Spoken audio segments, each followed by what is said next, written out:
सम्यक्त्व प्राप्ति का जो प्राप्ति होने के बाद का 8वां गुण जो रहा हुआ है, जिस देश के अंदर हम रहते हैं, जिस राज्य के अंदर हम रहते हैं और उन देशादि विरोधी कार्यों का त्याग करना चाहिए। प्रत्येक देश की अपनी अपनी परंपरा होती है और वहाँ का जो राजा का नियम रहे, वर्तमान में राजा नहीं रहे, तो वैसे समय में वहाँ के जो मुख्यमंत्री आदि रहे और उनके निर्देश अनुसार कार्य करने चाहिए। यदि देश विरोधी, राज्य विरोधी, समाज विरोधी, धर्म विरोधी कार्य जो व्यक्ति करता है, वो व्यक्ति सम्यक दर्शन को स्थिर रख सकता नहीं है। सम्यक दर्शन को स्थिर बनाए रखने के लिए इन सभी नियमों का पालन करना एक आवश्यक हो जाता है, जिसमें इनका पालन होता है वो अपने सम्यक दर्शन को सुरक्षित बनाकर रख सकता है। जिस देश में हम रहते हैं और उस देश के नीति नियमों का जो भी संविधान होता है, उन संविधानों को हमें स्वीकार करना चाहिए। यदि उस देश में रहना है तो उस देश की जो भी श्रेष्ठ विरासत है संस्कारों की, उसके विरुद्ध भी कभी भी हमारा बर्ताव नहीं होना चाहिए। देश विरोधी बर्ताव करने से ऐसी अनेक आपत्तियों का सर्जन होता है और जिसके कारण सम्यक दर्शन भी हमारा जोखिम में पड़ सकता है। जैसे वर्तमान के अंदर कोरोना चल रहा है और उस समय के अंदर जो भी राज्य के, जो भी देश के नियम होते हैं और उन नियमों का यथासंभव हमें पालन करना ही चाहिए। देश के जो नियम होते हैं वो देश की सुरक्षा के लिए बनते हैं और वैसे समय में यदि उसके नियमों का भंग करते हैं तो कभी कभार इतनी बड़ी आपत्ति भी आ जाती है कि उस समय के अंदर आंशिक धर्म के लिए पूर्ण धर्म का आपको त्याग करना पड़े और वैसी भी परिस्थितियों का सर्जन होता है। वर्तमान के हम अंदर भी हम देख रहे हैं, हमारे जो भी गच्छाधिपति गुरु भगवंत आदि है, उनका भी आदेश हो गया कि जो भी राज्य का नियम रहे उन राज्यों का हमें पालन करना चाहिए। प्रभानंद सुरीश्वर जी महाराजा ने तो ये बात काफी समय पूर्व ही अपने ग्रंथ के अंदर ये सारी बातें बता दी थी। यानी राज्य के जो कानून होते हैं और उस कानूनों को, उन नीति नियमों को हमें अच्छी तरीके से पालन करना चाहिए। अधिकांशतः देश विरोधी कार्य तभी ही होता है जब देश के प्रति का गौरव हमारे भीतर में नहीं होता।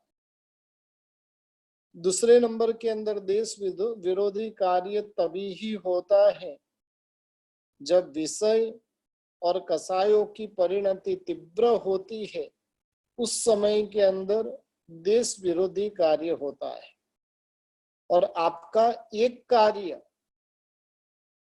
समस्त समाज को कलंक लगा सकता है।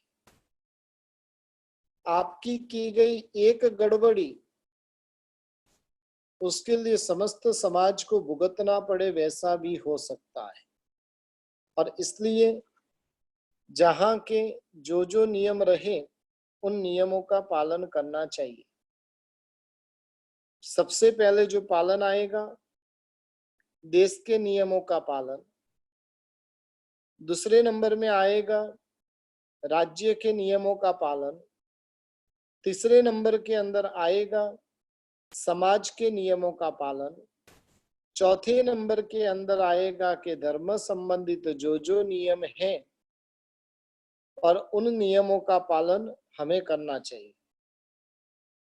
जिसके जीवन के अंदर और कसायों की मंदता होती है, उसके जीवन में सहज रूप से देश विरोधी कार्यों का त्याग हो जाता है। हर एक देश की अपनी अपनी संस्कृति है और उन संस्कृति के अनुरूप वहां के नियम बने हुए रहते हैं। आपको एक परिवार में भी रहना है तो परिवार के जो नियम रहे उन नियमों का पालन करना चाहिए। यदि उन नियमों का पालन नहीं करते हैं तो वो परिवार की व्यवस्था पूर्ण रूप से बिगड़ जाएगी। जिस समाज में आप रहते हो उस समाज का जो बंधारण होता है, उस बंधारण का उन नीति नियमों का भी हमें पालन करना चाहिए। जहां जहां पर जिस प्रकार से द्रव्य क्षेत्र काल और भाव से वहां वहां के जो संचालक होते हैं और उनको जो जरूरी लगे उस हिसाब से द्रव्य क्षेत्र और काल भाव के हिसाब से वो नियम बनाते हैं। यानी विषय और कसायों की जब मंदता होती है तब वो देश विरोधी कार्य नहीं करते हैं और वो विशेष आपत्ति का शिकार भी नहीं बनते हैं। संयम योग में उसका सम्यक दर्शन सुरक्षित रहता है और इससे वृत्ति प्राप्त करना वगैरह बहुत ही सहज बन जाता है। और इसलिए बताएं कि सम्यक दर्शन के पालन के लिए देश विरोधी कार्यों का त्याग अवश्य होना चाहिए। हम तो एक घर के भी नियमों का पालन नहीं करते हैं और वैसे समय में देश के नियमों का पालन कैसे करेंगे। जैसे भारत देश की संस्कृति के हिसाब से देखने जाएं तो भारत देश का जो संविधान है और उन संविधानों का हमें पालन करना चाहिए। जैसे कुमारपाल महाराजा का राज्य चलता था और उस समय के अंदर 18 देशों के अंदर कहीं पर भी मारो शब्द का भी प्रयोग नहीं किया जा सकता था। किसी ने यदि उस प्रकार का शब्द का प्रयोग भी किया तो उसको वहां पर सजा के स्वरूप में इतनी बड़ी सजा उनको सुनाई जाती थी। यानी एक जू को मारने वाले को भी इतनी बड़ी सजा प्राप्त हुई कि उनको युका विहार बनाना पड़ा। यानी कहने का मतलब है कि यदि देश के राजा जो होते हैं और राजा की बातों को जहां पर मंजूर किया जाता है वो राज्य निरंतर प्रगति को प्राप्त करता जाता है। जहां पर राजा के राज्य के नियमों का जो पालन नहीं होगा तो वो राज्य धीरे धीरे खत्म होता जाएगा और उस खत्म होने के पीछे हम निमित्त बुद्ध बनेंगे।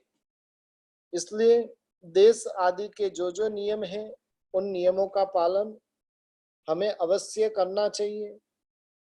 9वें नंबर के अंदर बहुत सुंदर बात बता रहे कि आत्मोत्कर्ष का त्याग करना चाहिए। आत्मोत्कर्ष यानी क्या? कईयों की आदत होती है आप बढ़ाई करने की। कई लोग होते हैं बारंबार बारंबार अपनी स्वयं की ही प्रशंसा करते रहते हैं और शास्त्रकार भगवंत कहते हैं कि आप बढ़ाई कौन करता है? समझदार व्यक्ति कभी आप बढ़ाई करता नहीं और मूर्ख व्यक्ति आप बढ़ाई किए बिना रहता नहीं। हम समझदार में हैं तो आप बढ़ाई का त्याग करना चाहिए, यदि मूर्ख है तो करते रहिए। यानी आत्मोत्कर्ष का त्याग करना चाहिए। आत्मोत्कर्ष का अर्थ यहाँ पर क्या है कि आप बढ़ाई का, जो आप बढ़ाई करता है वो सम्यक दर्शन आदि गुणों का भी घात करता है। अभिमान नहीं आ जाए और उसके लिए निरंतर सावधान रहना चाहिए। आप बढ़ाई करने वाला व्यक्ति समझ लेना कि उसके भीतर में मान संज्ञा प्रकट हो चुकी है, और मान संज्ञा प्रकट होने के बाद में वो स्वयं ही स्वयं की आत्मा का अहित करने वाला बनेगा। जो व्यक्ति आप बड़ाई में चला जाता है, कईयों की आदत होती है,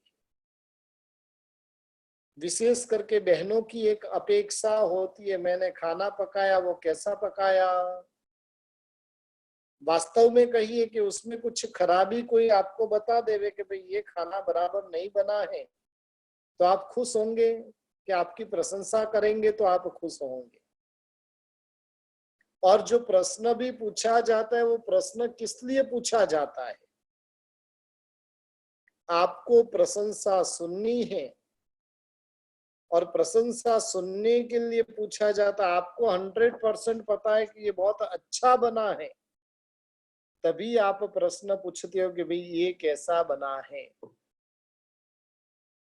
कई बार किसी के घर के ओपनिंग में जाना होता है, कई बार किसी की दुकान के अंदर ओपनिंग में जाना होता है। जहां पर भी जाओगे आपको पूरा का पूरा घर दिखाएंगे, फिर वापस आपको पूछेंगे भाई कैसा लगा, क्या भाई तुम रहने के लिए देने वाले हो? रहने के लिए देने वाले हो तो पूछो भाई कैसा लगा।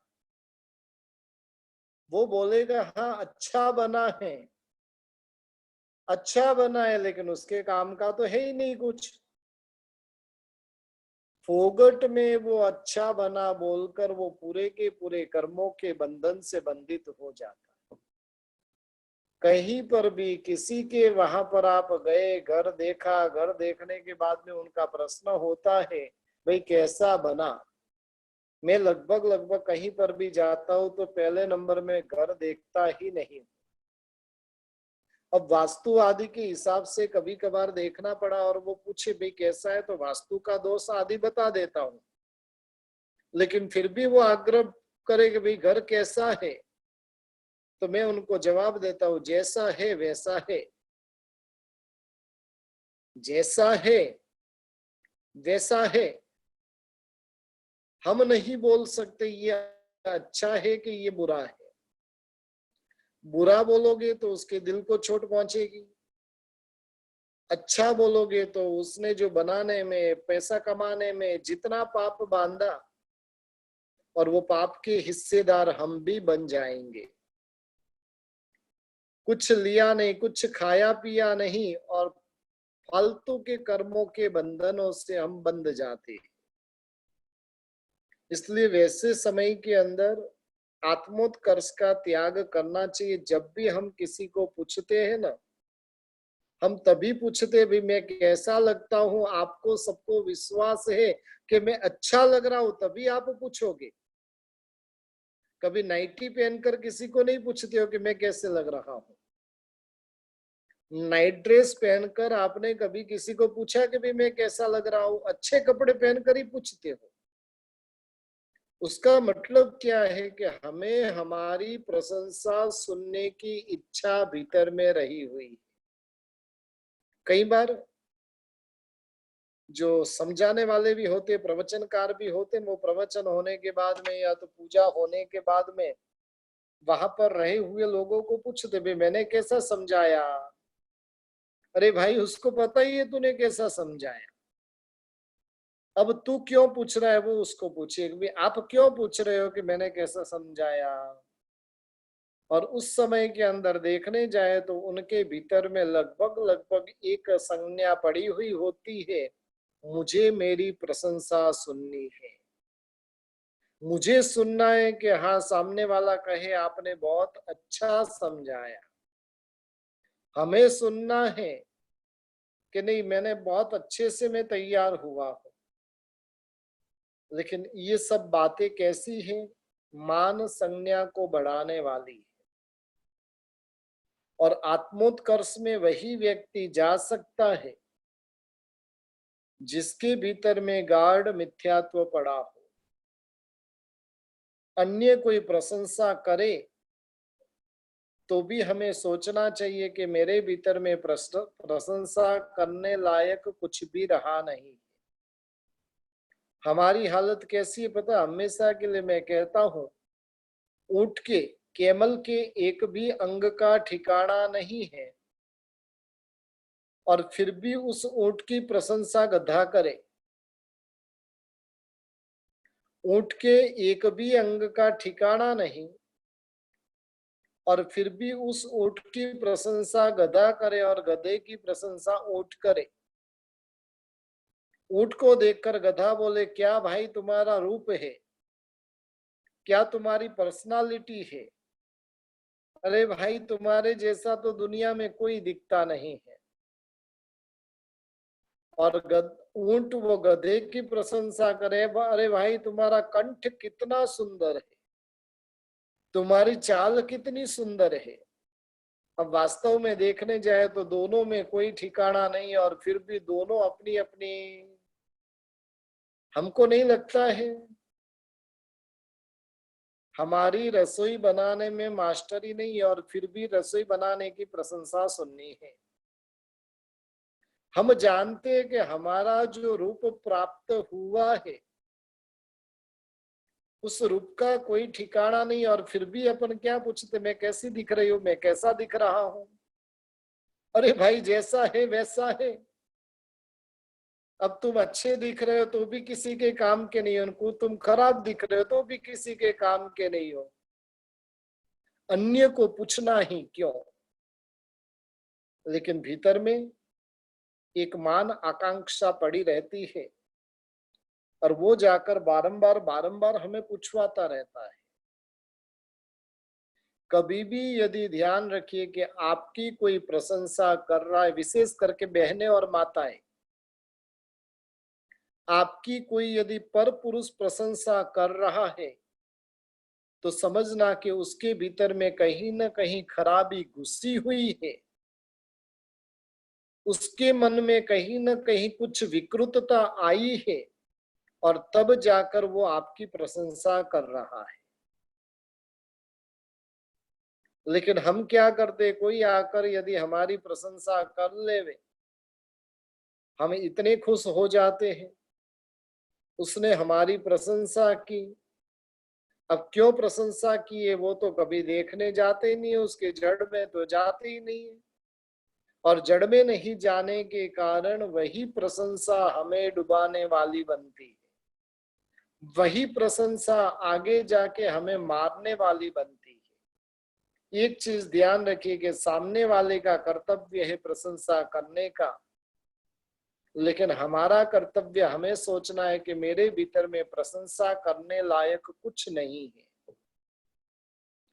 जब कोई आकर आपकी प्रशंसा भी करे उस समय में सोचिए कि हमारे महापुरुषों में प्रशंसा करने लायक कितनी बातें थी, और फिर भी वो कभी आत्मोत्कर्ष में नहीं गए हैं। और जो आप बड़ाई में गया, जो आप बड़ाई में गया उसका पतन हुए बिना रहा नहीं। इसलिए जीवन के अंदर एक संकल्प करना चाहिए, कभी भी मुझे मेरी प्रशंसा सुननी नहीं है। कोई कहे भी, सामने वाले का कर्तव्य है वो प्रशंसा करेगा, लेकिन हमारा कर्तव्य क्या रहा हुआ है, हमें उस प्रशंसा को सुनकर बलून की तरह फूलना नहीं है। बलून जैसे जैसे फूलता जाएगा वैसे वैसे उसका अस्तित्व खतरे में पड़ता जाता है। बिना फूला हुआ बलून सुरक्षित है, फूला हुआ बलून जिसका आयुष्य अब कम हो चुका है, अब उसकी मौत नजदीक आ चुकी है, अब उसकी फूटने की बारी आ चुकी है। जब हमारी कोई प्रशंसा करे तब सुनना कि अब मेरी खराबी के दिन आ चुके हैं। कई महापुरुष होते हैं जो जिंदगी में कभी अपनी प्रशंसा सुनते ही नहीं। सामने वाले का कर्तव्य है आपकी प्रशंसा करे, लेकिन हमारा कर्तव्य ये है कि हमारी प्रशंसा सुनकर हमें खुश नहीं होना है। वो यदि प्रशंसा कर रहा है तो अपने आप को सोचना है, जितना हम स्वयं को जानते हैं, जितना हम स्वयं को जानते उतनी दुनिया में कोई नहीं जानता है। और इसलिए हम स्वयं जानते हैं वास्तव में वो जो प्रशंसा कर रहा है वो प्रशंसा के काबिल मेरी आत्मा है कि नहीं। आप निर्णय करना, यदि उसके लायक है तो प्रशंसा कर रहा है, उसके माध्यम से और लायक बनने का प्रयत्न करना है। और यदि उसके लायक हम नहीं रहे हुए हैं तो वैसे समय के अंदर उसने जो प्रशंसा की है अब उसके लायक बनने का प्रयत्न करना है। और इतना कर लेंगे ना, जीवन सुंदर बने बिना रहेगा नहीं। जब कभी भी कोई प्रशंसा करे, उसने आपके बारे में जो शब्द कहे उन शब्दों को अब आत्मसात करने का प्रयास करना। किसी ने यदि आपको कहा अरे भाई आप तो इतने शांत हो, अब क्या करना, शांत बनने का प्रयत्न करना। हालांकि इतना आसान नहीं है। जब तक मंद मिथ्यात्व की भूमिका नहीं आती है तब तक जीव प्रकृति से भद्र नहीं बनता है, वो जीव शांत नहीं बनता है, वो जीव निर्दम्भी भी नहीं बन सकता है, वो जीव जो है निर्लोभी भी बन सकता नहीं। जब मिथ्यात्व मंद होता है तब जाकर उसकी प्रकृति भद्र होती है। वास्तव में देखने जाए तो हमारी प्रकृति भद्र है कि नहीं, हमारी प्रकृति शांत है कि नहीं। प्रकृति भद्र यानी उसका अर्थ क्या, आपका नेचर ही वैसा है, अन्य को सहायक बनते ही रहना। आपका नेचर ही ऐसा है, आप सीधे स्वभाव के ही हो। दुनिया आपको कुछ भी कहे लेकिन आप स्वभाव को परिवर्तित नहीं कर सकते। दुनिया आपको कितना भी बड़ा धोखा दे देवे लेकिन आपका स्वभाव तो वैसा का वैसा रहेगा। कई लोग होते जिनको मूर्ख बनने में रुचि होती है। पूज्य रत्न सुंदर सुरेश्वर जी महाराजा का अहमदाबाद के अंदर मैंने एक प्रवचन सुना था और तब उन्होंने बताया था मूर्ख बनने का महीने का 500 रुपये का बजट रखो। क्या बताया था, मूर्ख बनने के लिए, मूर्ख बनने के लिए महीने का 500 रुपये का बजट तय कर दो। आप जरूर मूर्ख बनोगे लेकिन सैकड़ों जीवों के चेहरे पे आप खुशी देखोगे। ऑटो वाले ने 25 रुपया हुआ था, 30 रुपया बोला, आपने मस्ती से उसको 35 रुपया दे दिया। अब वो 10 रुपया पता है उसको कितनी खुशी देगा। कोई व्यक्ति को 1000 रुपया देकर जो खुशी नहीं मिल सके वो खुशी उसे 10 रुपया देने से मिल जाती। और हमें मूर्ख बनने से यदि अन्य को खुशी मिलती है तो उसमें क्या खराबी है। सब्जी वाले के पास में गए, हम सब बनिए हैं और बनियों के दिमाग में कोई भी हिसाब रहे उससे लगाना नहीं पड़ता है, वो अपने आप लगता जाता है। सब्जी वाले के पास में गए, सब्जी वाले ने बोला भाई 70 रुपये की सब्जी हुई, आपके हिसाब से 65 रुपये की हो रही थी, ले भाई 70 रुपया ले ले। वो कितना खुश। 5 रुपये के लिए तो उसकी प्रसन्नता कितनी गजब की प्राप्त हो जाएगी। वो आप होटल में रिश्तेदारों को 500-1000 रुपये का खाना खिलाओगे ना, और फिर भी रिश्तेदार के चेहरे के ऊपर जो प्रसन्नता नहीं दिखेगी, वो प्रसन्नता उसको 5-10 रुपये में मिल जाती है। और यदि इसलिए रत्न सुंदर सुरेश्वर महाशय में वो व्याख्यान बहुत अच्छा था कि मूर्ख बनने का बजट 500 रुपये का, 500 रुपये में आप मूर्ख बन जाओ, और मेरे ख्याल से 500 रुपये में नहीं तो आप 70, 80, 100 लोगों को खुशी बना सकते हो, खुश कर सकते हो। लेकिन हमारा स्वभाव तो कैसा है, प्रकृति से हम भद्र है कि प्रकृति से हम विचित्र है।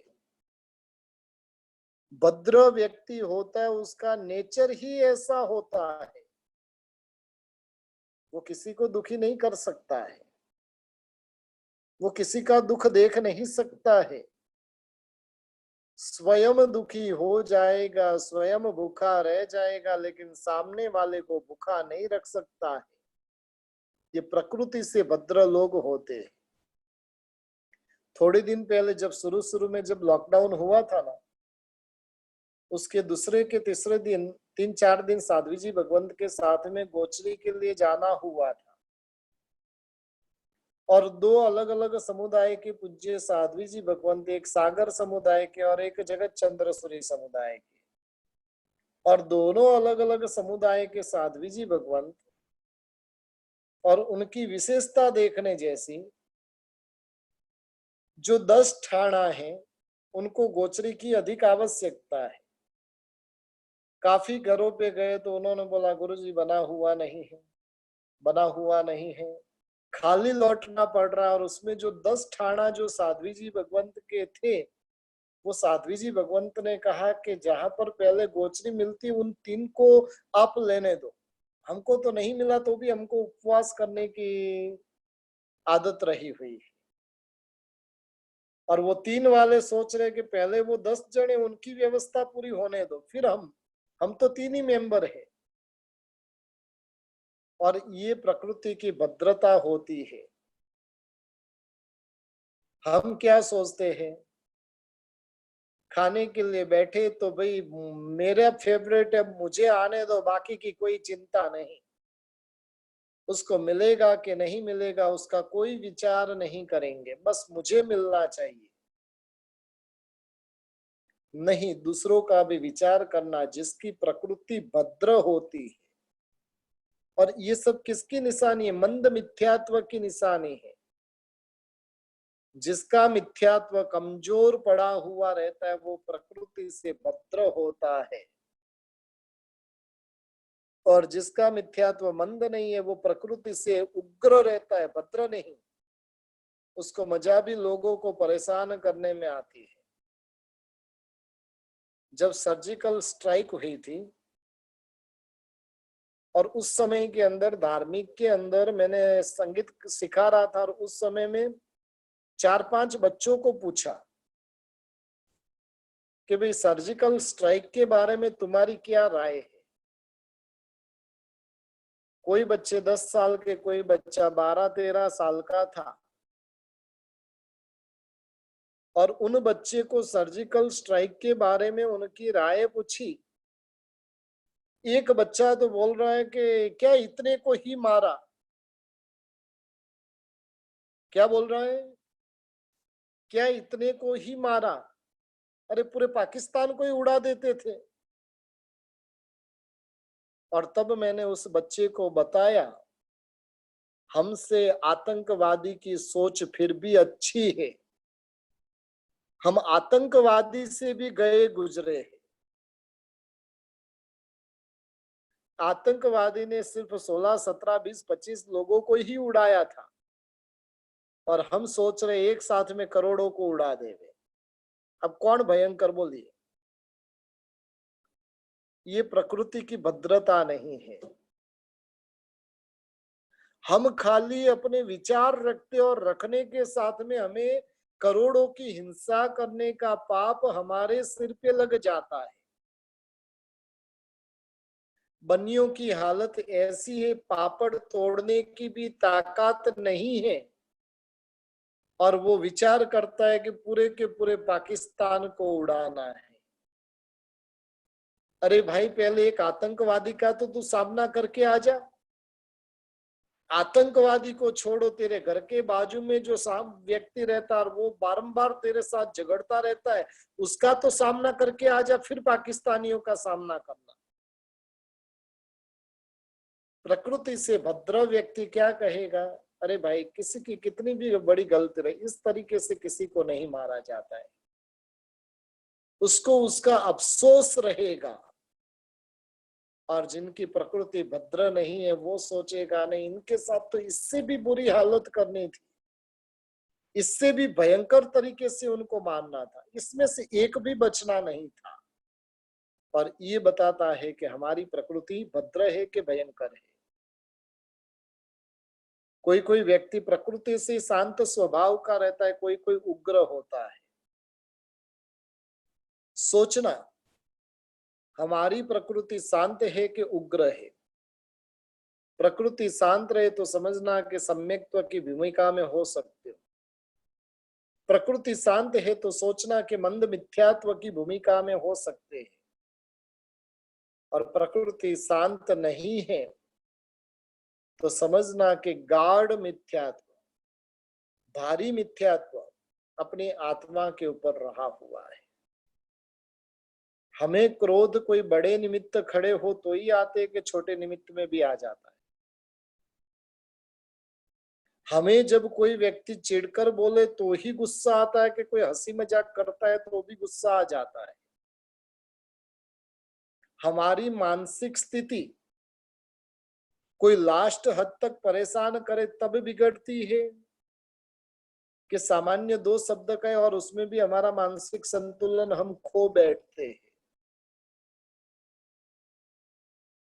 प्रकृति से शांत होना, उसका मतलब है क्रोध, मान, माया, लोभ, चारों चार कसाए एकदम शांत होना। एक चीज ध्यान रखिए कि क्रोध पे विजय पाना फिर भी आसान है, मान पे विजय पाना और कठिन है। और मान पे विजय पाने वाला भी माया से हार जाता है, और माया पे विजय पाने वाला लोभ से हार जाता है। क्रोध का समय बहुत अल्प रहा हुआ है, मान का उससे कुछ ज्यादा है, माया का उससे भी ज्यादा, लोभ का कोई अंत ही नहीं है। 80 साल का बूढ़ा व्यक्ति भी ऑफिस में जाकर बैठने की सोचता है।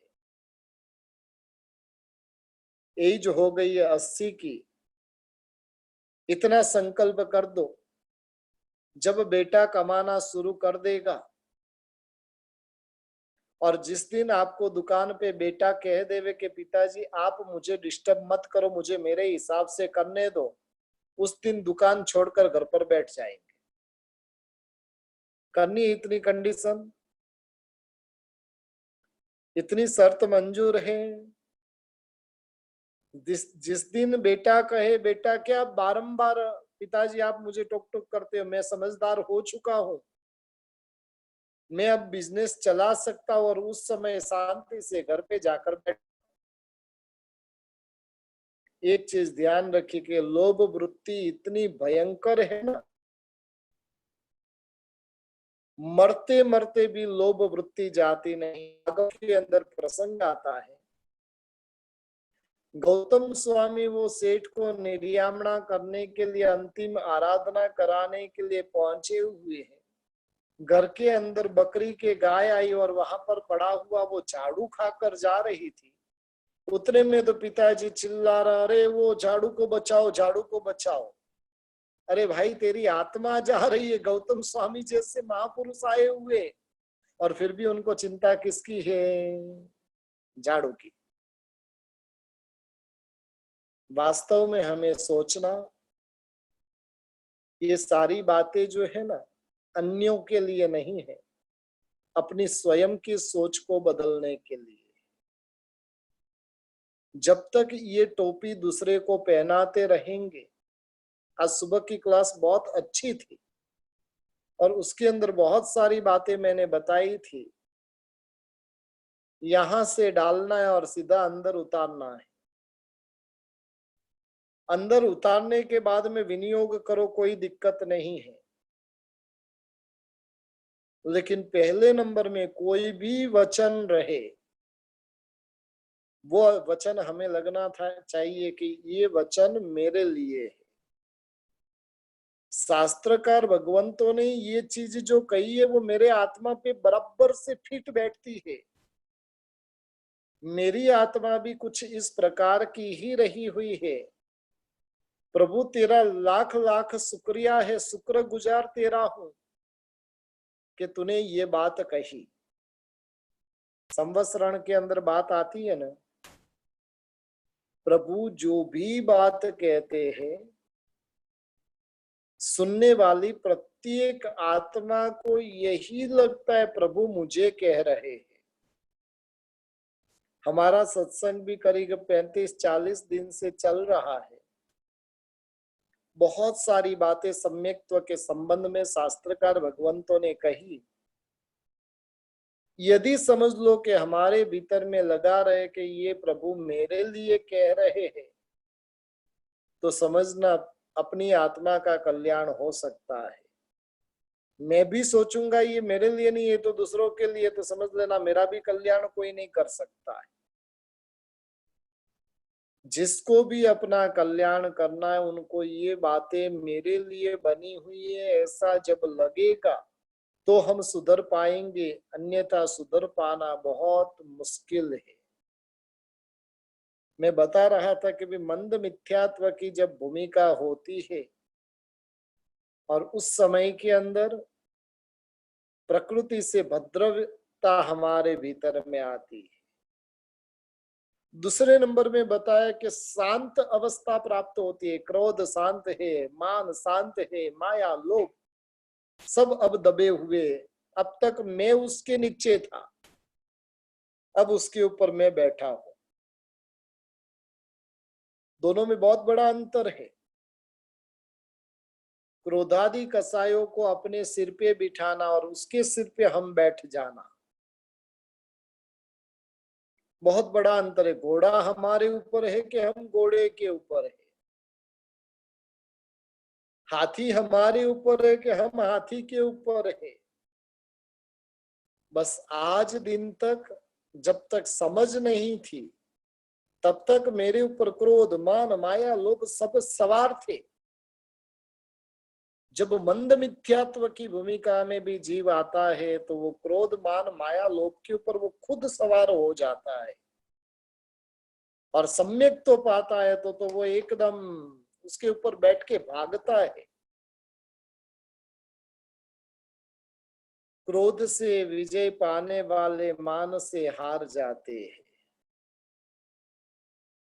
किसी ने क्रोध किया था उसको आपने सहन कर लिया, लेकिन किसी ने सम्मान किया उसको सहन कर पाना बहुत मुश्किल है। किसी की गाली को पचा लेना बहुत आसान है, लेकिन किसी के दो शब्द मीठे शब्दों को पचाना बहुत मुश्किल है। और कई बार देखना अपने जीवन के अनुभव रहेंगे, गाली को हम ना समझकर पी गए, उसकी दी हुई गाली भी हमें परेशान करने वाली नहीं बनी। उसकी गाली भी हमें परेशान नहीं करती है, क्योंकि गाली के शब्द हमें आते ही नहीं, हमने सुने हुए नहीं, वो सुनकर हमको क्या होगा। जिस भाषा का नॉलेज नहीं और उस भाषा में कोई व्यक्ति आपको कुछ कह रहा है, आप क्या करोगे? चेहरे पे वही प्रसन्नता, वो जो भी बोले हम तो हंसते ही रहेंगे। वो गाली दे रहा है तो वो भी हंसते हैं, वो कुछ भी कर रहा है फिर भी हंसते हैं, क्योंकि हमको भाषा का नॉलेज ही नहीं है। वास्तव में बोलो, आपको गाली का नॉलेज अधिक है कि प्रभु के वचनों का नॉलेज अधिक है? कितनी बड़ी कम नसीबी है। गंदे शब्द फटाक करके अपने ऊपर हावी हो जाते। शास्त्रकार के भगवंतों के इतने अच्छे अच्छे शब्द भी हमें नहीं लगते कि इसकी कोई असर होती है। गंदे शब्दों की फटाक कर कर असर होती और अच्छे शब्दों की असर क्यों नहीं होती, कभी सोचना। इसलिए क्रोध पर विजय पाने वाले मान से हार गए। हम भी कई बार किसी ने कुछ डांटा होगा, सहन कर लेंगे, लेकिन किसी ने प्रशंसा की होगी, उसको पचा पाएंगे। किसी ने कहीं पर अनुमोदन किया है ना, बहुमान किया है ना, उस फोटो को 50, 100, 200, 500 जगह पर भेजेंगे नहीं, तब तक तो भीतर में वो आग शांत होती नहीं है। इसलिए जो मंद मिथ्यात्व की भूमिका में रहते, उसके कसाई कैसे होते हैं? एकदम शांत अवस्था में हमें सोचना है, मेरे कसाई वास्तव में शांत है कि मैं उग्र परिणामी हूं? अभी भी मुझे क्रोध, मान, माया, लोभ परेशान कर रहे हैं कि मैं उनको परेशान कर रहा हूं? जिस दिन समझना कि वो हमसे परेशान होने लगे, वो हमसे परेशान होने लगे, तो समझना हमारी विजय निश्चित है। घर में बुखार आया तो हम परेशान नहीं होना, बुखार परेशान होकर भागना। पूर्व के काल में हमारे बचपन के अंदर हमारे मम्मी कहती थी कि कभी भी बुखार आए तो 3 दिन तक तो सोना ही नहीं। बुखार आए तब उसको अच्छा खाना देना नहीं। 2 काम करना, घर में कोई मेहमान आया है, घर में कोई मेहमान आया और उसको ऐसो आराम नहीं करने दे तो मेहमान कब तक टिकेगा? उसको अच्छा खाना नहीं दो तो वो कब तक टिकेगा? हाँ, टिकेगा ही नहीं वो। एक चीज ध्यान रखे कि बुखार आया और उसको आप अच्छा खाना और आराम नहीं दोगे ना, वो बुखार 100% तीसरे दिन उसको भाग कर जाना पड़ेगा। बस उसी प्रकार से क्रोध, मान, माया, लोभ, वो हमसे परेशान होना, हम उनसे परेशान नहीं होना। शास्त्रकार भगवंत ने बहुत सुंदर बात बताई है, आप बड़ाई का त्याग करना है। और आप बड़ाई का त्याग करना वो आगे बढ़ने की निशानी है। जो व्यक्ति आप बड़ाई करता रहता है वो औचित्य से चूक जाता है, उसके अंदर अहंकार आ जाता है। वो साधक आत्मा भी रहेगी ना, फिर भी आप बड़ाई के कारण वो डूब जाएगी, साधक आत्मा डूब जाएगी। जब साधक डूब सकती है तो हमारे जैसों की तो क्या परिस्थिति होगी।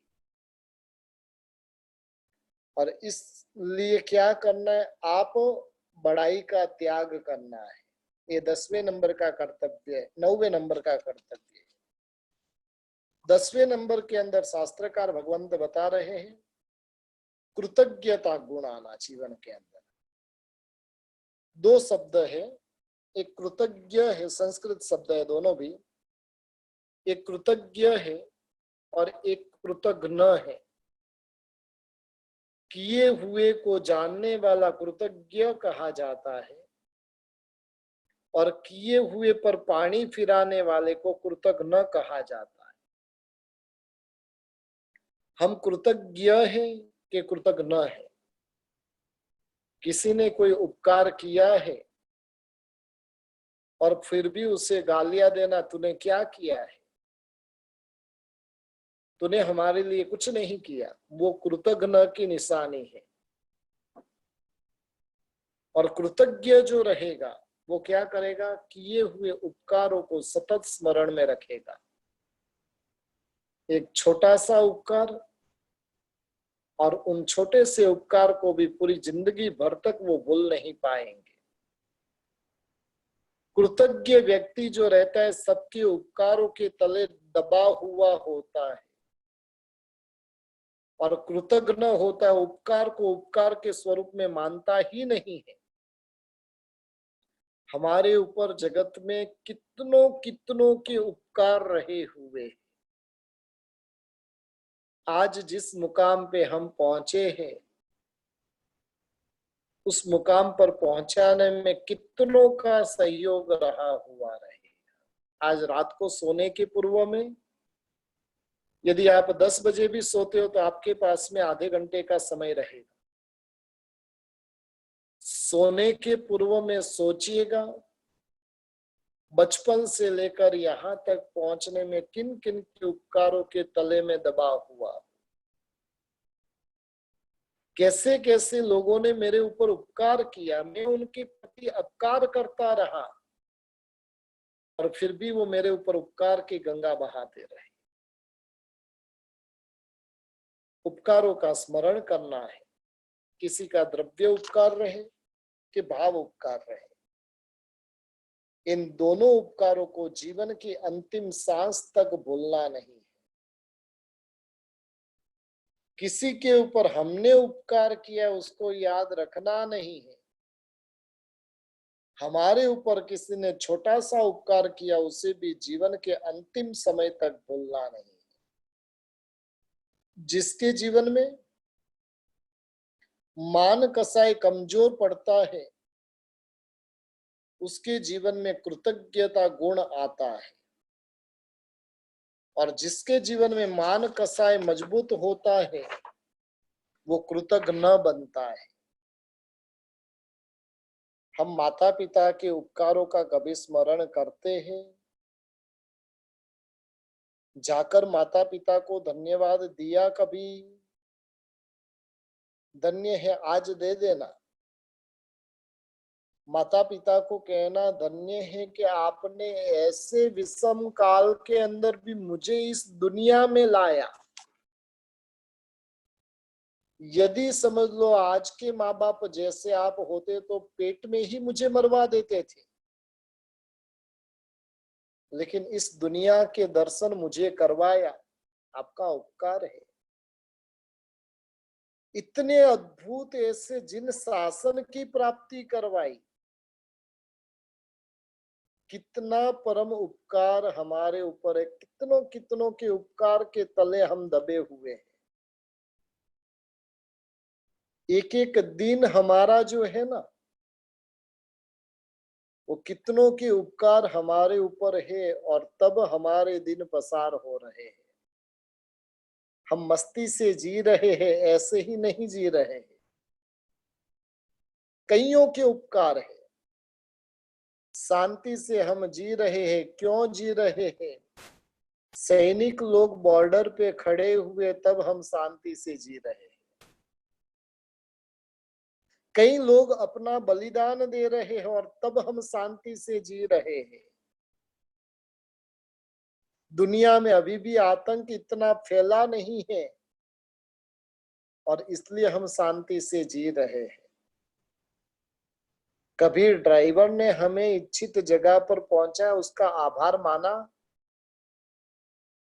धन्यवाद भैया तूने मेरी जगह पर मुझे पहुंचा दिया।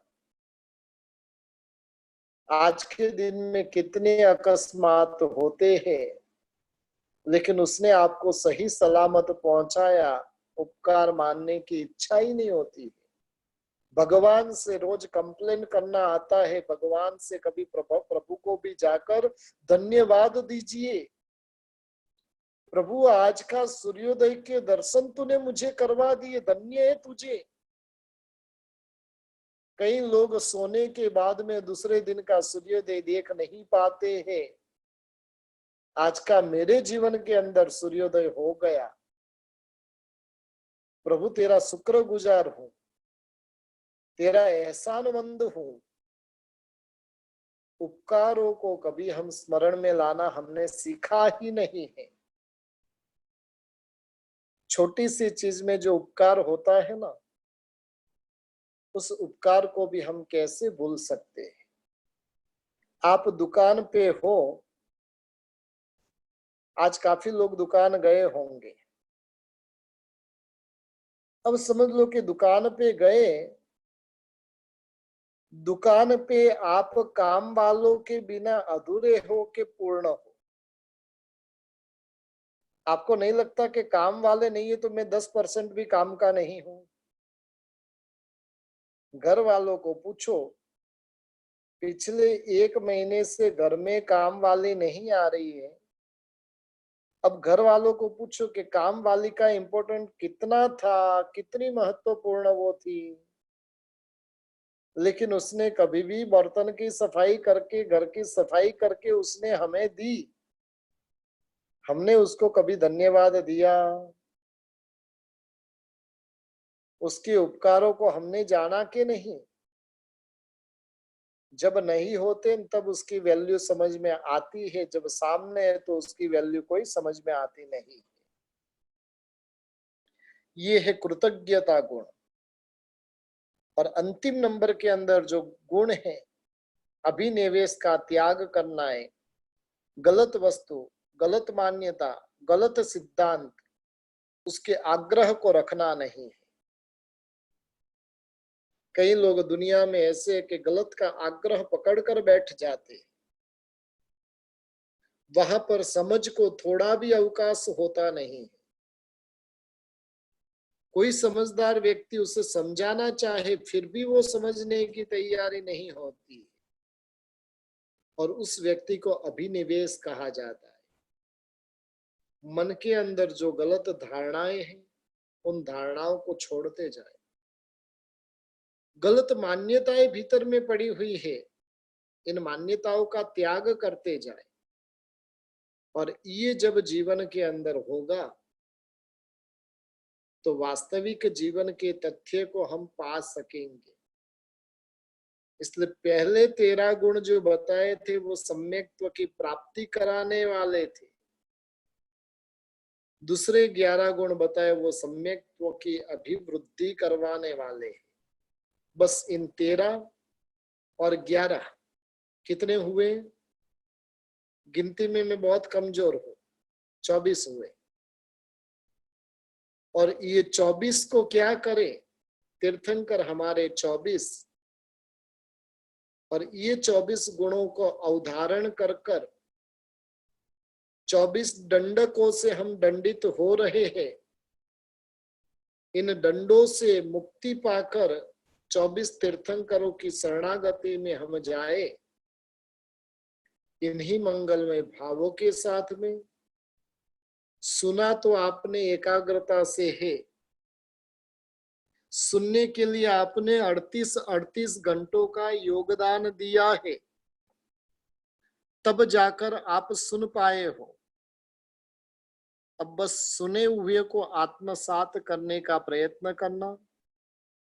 ये 24 बातें, एक एक बातों को स्मरण में लाकर उसे आत्मसात करने का जब प्रयास करेंगे तो ये बातें हमारे जीवन को एक नई दिशा दे सकती है, हमारी आत्मा को वास्तविक मंजिल की ओर लेकर जा सकती है।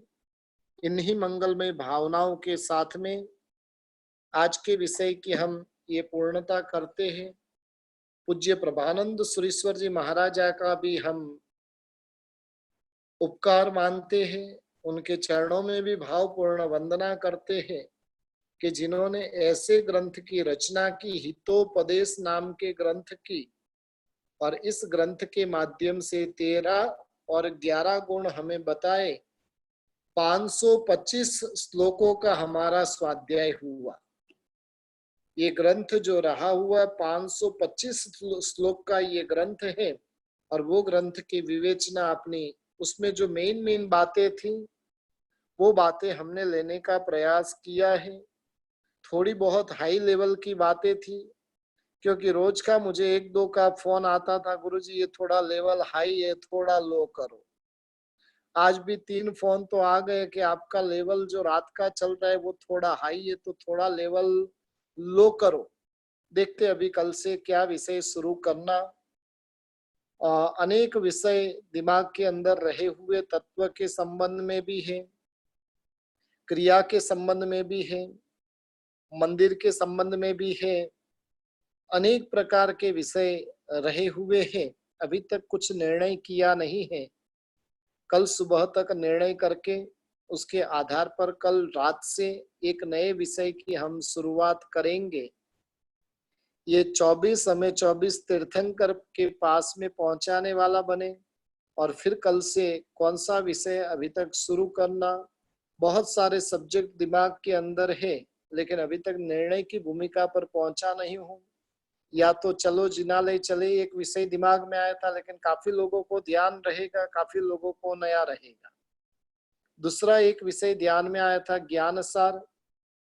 तीसरा एक विषय ध्यान में आया था प्रसमरति। और ऐसे अनेक विषय दिमाग में आए थे। यदि आपका कोई सजेशन रहे तो आप सब मैसेज कीजिएगा, तो उस हिसाब से अपन रख देंगे। किसी का अभी आया है कि भाई ज्ञान सार रखो तो अच्छा है। ज्ञान सार की बातें थोड़ी हाई क्वालिटी की है, लेकिन अपन तो हाई क्वालिटी में ही है ना। अपन लो क्वालिटी में तो मानते ही नहीं है। कपड़े भी पहनना है तो अच्छे ही पहनना है, आम भी तो खाना है तो रत्नागिरी का ही खाना है। जो कुछ भी चाहिए हमें हाई क्वालिटी का चाहिए। तो किसी का सजेशन आया कि ज्ञान सार, यदि समझ लो 25-30 जन का सजेशन आ गया तो ज्ञान सार कर देंगे। शांत सुधारस का भी किसी का आया है कि शांत सुधारस करो। देखते अब क्या विषय लेना है, उसका निर्णय मैं कल करूंगा। यदि आपका कोई सजेशन है, पर्सनल मैसेज कीजिएगा। व्हाट्सएप मैसेज में किसी का देखता नहीं हूं। पिछले 10 दिन से व्हाट्सएप के मैसेज आकर ऐसे ही पड़े हुए, एक भी मैसेज मैंने देखा नहीं है। तो सभी से निवेदन है, आप पर्सनल मैसेज कीजिएगा और उसके अनुरूप इन 4 में से कुछ न कुछ निर्णय कर कर विषय अपन लेने का प्रयास करेंगे। बराबर है। आश्रव और अनुबंध भी कोई बता रहा है, कोई ज्ञान सार बता रहा है, अलग अलग विषय बता रहे। देखते अभी मैसेज किन के अधिक मात्रा में आएंगे, उसके हिसाब से निर्णय करेंगे। इतने दिनों के अंदर प्रभु की आज्ञा से विपरीत कुछ भी कहने में आया हो तो मिच्छामि दुक्कडम। यदि किसी को कोई प्रश्न पूछना है तो आप प्रश्न पूछ सकते हो। जिन किसी को भी प्रश्न पूछना है तो आप प्रश्न पूछ सकते हो। 2 मिनट का समय है अपने पास में।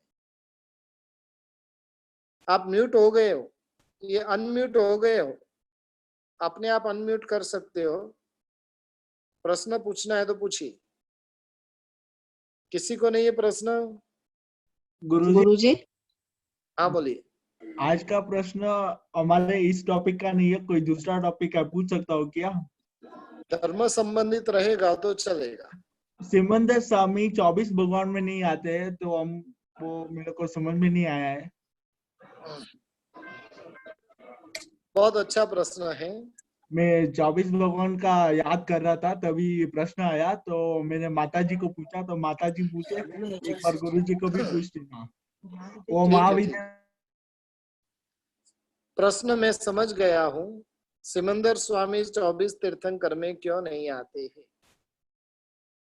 जैन भूगोल का अलग ही विषय रहा हुआ है। जहां पर भरत क्षेत्र है, ऐरावत